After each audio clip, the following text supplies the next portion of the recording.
This is the New Yorker Fiction Podcast from The New Yorker magazine. I'm Deborah Treisman, fiction editor at The New Yorker. Each month, we invite a writer to choose a story from the magazine's archives to read and discuss. Stop audio.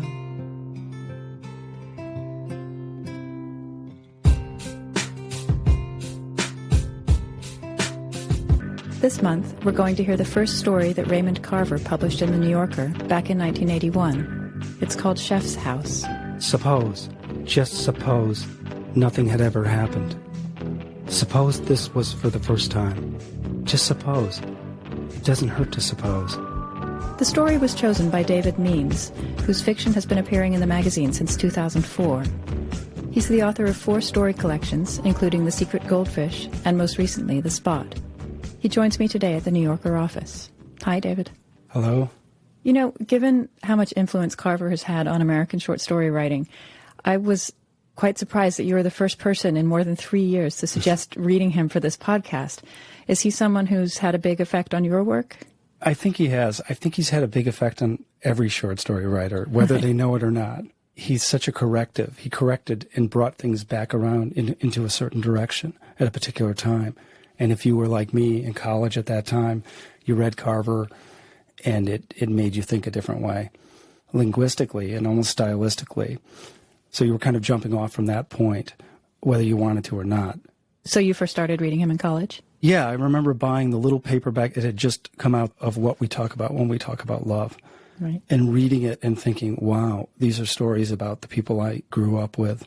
I grew up in industrial Michigan, and also just sort of like you can write like this, with a sort of clear, accessible style. And I also read Cheever the same year. I remember getting the big red book of Cheever's stories and getting Carver, and I was writing poetry. I didn't really think I'd be a short story writer, but I was writing poetry, and I just bought those 2 books at the bookstore and started reading them.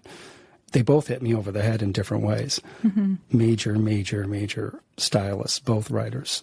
Somehow I put Cheever and Carver into like the same box. It's the C's and the V's and the R's. Exactly. It's just the alphabetical box. It has nothing to do with anything. Were you reading Carver's poetry as well?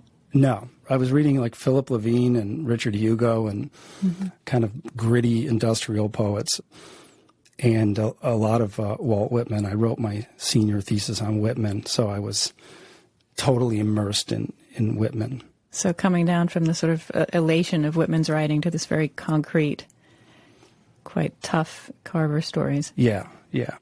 They put a lot of the onus onto the reader's shoulders. They're like little shards of narrative glass.